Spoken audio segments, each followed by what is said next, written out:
Hello, thank you for joining me. Today I'd like to talk to you about why we need literature and how books can, and storytelling in general, can make our lives better. So I've got like 6 books I've picked today for this video because I haven't done a book review video in a while. Although this is not necessarily going to be a book review because I won't talk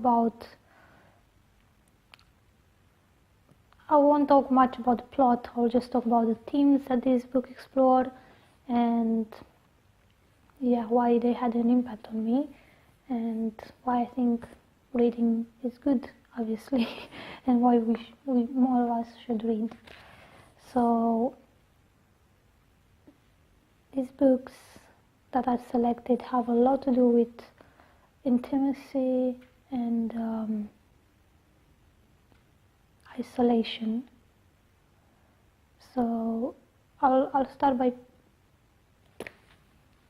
showing you the first one I want to talk to you about, and it's probably the one I will talk the most because it's the most recent one I finished. I mean, I finished a few weeks ago, but like, the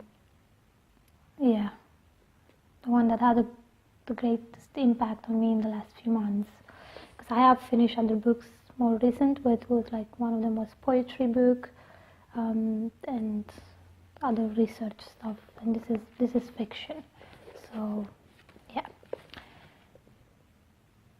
So this is a book by Leila Slimani. She's a French author, and when I picked up this book, I come across it in a coffee shop in Canterbury a few months ago, about 2 months ago I think.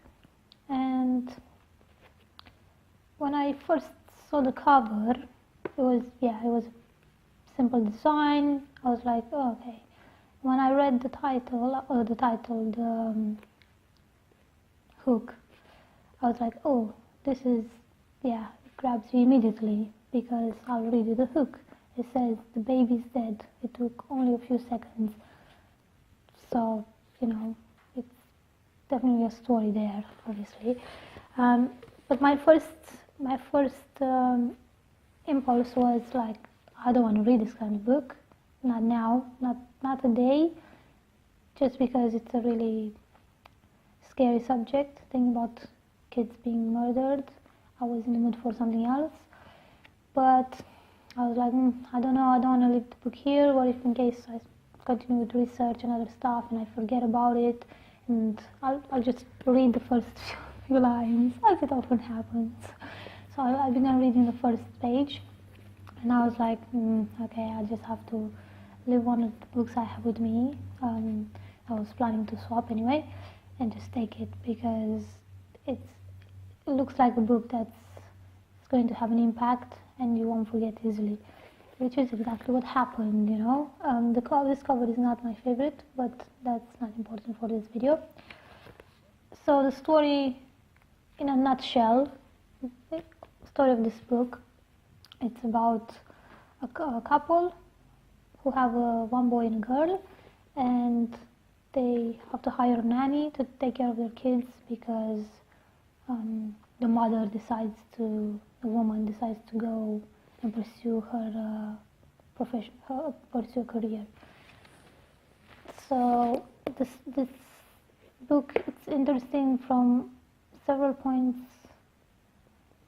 of discussion because it deals with intimacy and isolation and the perception people have on others. It touches on how people perceive a woman when she goes on to pursue a career, unlike the men from a family who, so let's say the woman goes to make a career, and she has to leave her kids behind in a way because she won't be there 24/7, won't be there to raise them 24/7, which happens with many men. As the father of the family, they have to provide for the family and stuff like that. But what happens when a woman does that? She's looked at differently. If she raises her kids in a very good way, I mean, just good, that's how people see it. Oh, it's just natural. She's the mother. She's, you know, of course she's doing a good job. If the father does a great job, they always say, oh, he's such a good dad.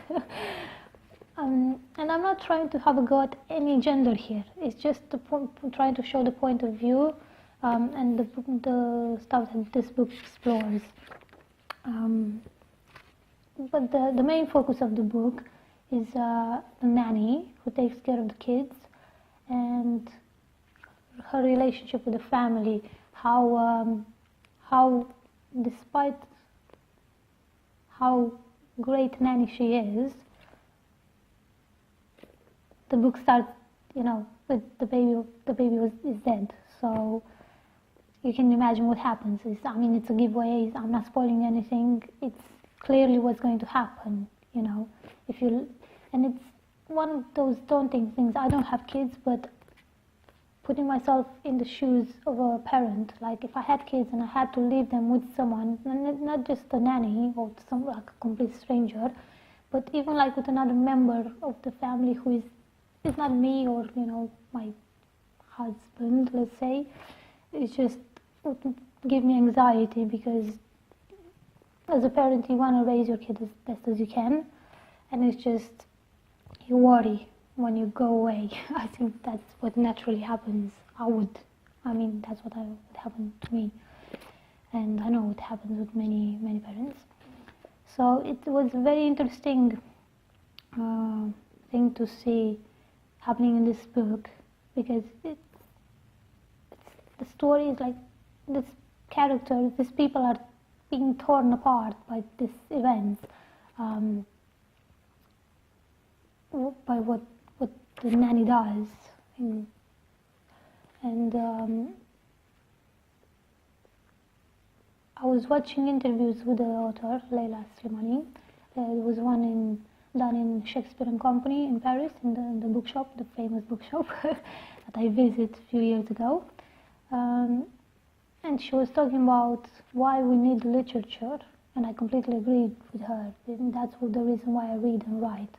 And she was saying that this is why we need literature, to understand that even a monster has a story.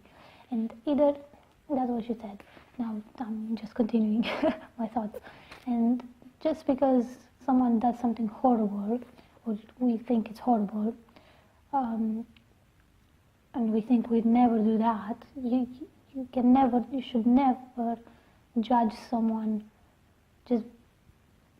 Obviously you can judge them, but you should understand why things happen. Things happen for a reason, and it's good to have an open mind and see the problem or the situation from different points of view. I'm not saying here that what happens in the book is, oh my God, she has to be forgiven or something like that. That's just incomprehensible. But a reason why I thought the book was scary is because it shows you you can relate with a character who does such a horrible thing. It harms the ones they can't protect themselves, and it's just like horrifying, but at the same time you could relate. You could understand why it happened to a certain degree, how isolated the character was, and the intimacy that was created between these people. And yeah, it's just a novel that not changed my point of view, because I already thought about that. That's why we write and read. But it's just, I haven't read a novel like this in a while, and it just showed me a different way of telling a story. And the book is inspired by real cases. She has done research, and there were like in the news cases like these. I think like 2 or 3 she was talking about in interviews. So it's not like far-fetched story. Things like that can happen, and they do happen, unfortunately. So I think it's good to explore why they happen, how, not necessarily how they happen, but why, and try to understand and hopefully make our world a better place so they don't happen. Try to help people so they don't reach a breaking point and break, you know, they just, because it's not going to be good for anyone. I don't think if I talked about stuff that I wasn't intending necessarily. I just wanted to briefly touch upon the subject and encourage you to read the book. But yeah, I've made some notes here, and it's just like I'm just having a quick look. But yeah, I think I've spoken about the plot a bit, quite a lot. I hope I didn't spoil anything for you. Yeah, and obviously, as I said, you can tell from the story what's going to happen with the main characters, but it's the way how it happens and why you should read the book. It's just like the lines, the way it's written, it's just, I thought it was very well constructed, because it's not necessarily, it's from, I think it ends from the detective point of view, and it's not judgment. I mean, it's a fine line between being judgmental and relating to the person, to the nanny, especially. And yeah, what I liked as well was that the part of the book was mostly from the couple's point of view and the lady's point of view, especially. And then the second part, I think, or towards the middle, was from the nanny's point of view, kind of, but it wasn't like written in first person, it was third person, like you could look at the situation and stuff. But yeah, so I highly encourage you to read this book. Let me know what you think of it. Yeah, I thought it was a good read. It was definitely a book that will make you think, not just it's not entertainment. It's a book that teaches you something, hopefully, and tears at your heart a bit, quite a bit, because of the isolation and stuff. Another book that reminded me about the nanny in a way is Helen Clairvaux. Now, I'm very bad with remembering names of characters, but this, I don't know, I just remember her name because, like, this book is Beast in View by Margaret Miller, and it won the Edgar Award, I believe, for Best Crime Novel. So, by the way, I promise the other books won't take this long. Because I haven't finished those ones, so I'll just briefly touch upon them. But this book, it's a crime novel, but it's psychological because it follows this character, and basically, I might have spoken about this book before, but if I did, and you've already seen me talk about it, I'm sorry. Maybe other people haven't heard of it, and I think it's a good book. It's a short one, as you can tell, but like every word on this page, in my opinion anyway, it's there for a reason, and it's very well, like the language is so beautiful, and it's done in a different way as well, that every chapter starts, so the main idea is that this character, Helen Clairvaux, she receives a phone call, this is how the book starts, and she believes someone is threatening her life. So she calls a family friend. She lives in a hotel, and she calls a family friend to investigate and help her in the matter. And the person goes on to investigate. Although he's not a detective, he's like a lawyer. I think I've read this book like several years ago, but I still have it quite fresh in my mind. In the book, each chapter kind of follows the lawyer/detective, but it goes on, like when he goes on to talk to a specific person he thinks might know something about who's threatening Helen. You see the story from that person's point of view, written in third person, but you see it from their point of view. And some people, yeah, I just think It was a unique way of telling a story. You don't just see, oh, it's a detective, he's doing that, and he's seeing the world. You see the world, you see how they look at the detective, and to a certain extent. And I thought it was a very well constructed novel, as mentioned. And I thought the ending, although I don't want to put any words so I don't give it away in any way, but I thought the ending was well suited. I thought it was like the I think I've read the audiobook initially, and I bought the print book because I wanted to analyze it for my own writing, because I loved her writing so much. Yeah, I just thought it would be a good novel to analyze in the future to improve my own writing. And the way it ends, yeah, as I said, I thought because the novel has to do with isolation, and I thought it was suitable. It wasn't betraying, like in some other novels they end differently, and they just kind of betray the whole stuff that happens in the entire novel, which makes no sense and disappoint a bit. But this was, I thought it was very dark, but it was very well written novel, although it's very, very brief. I'll talk about, I might come back to these novels, but I just want to get the other ones out of the way quickly. I've got François Sagan, Bonjour Tristesse. I think I saw someone reading a book one day outside the cafe, and I just thought, oh, I really like the title. It sounds like a Fitzgerald kind of novel, so like that kind of feel.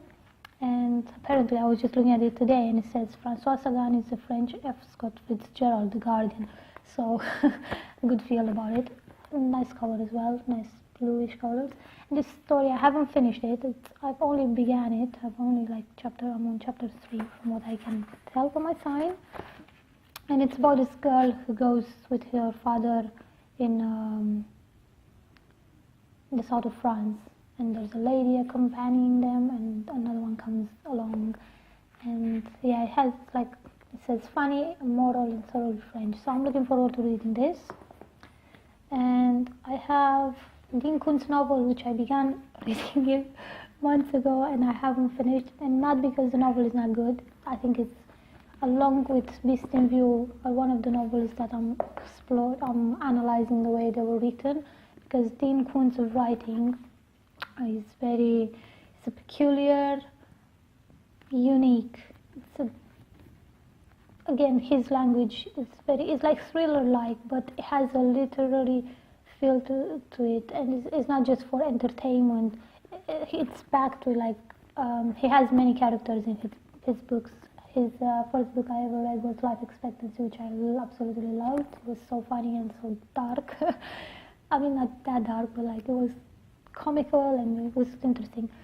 And this one, yeah, I've seen movies a while ago with Anton Yelchin, main character, Odd Thomas. I thought he was very good, so maybe that's why I'm not as compelled to read it, because I've kind of seen it.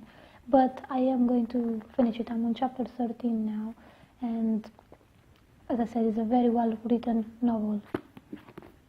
Okay, and I've got another. I think I'm gonna briefly stop the video because I wasn't planning it to be this long, but yeah, yeah, I'll stop it.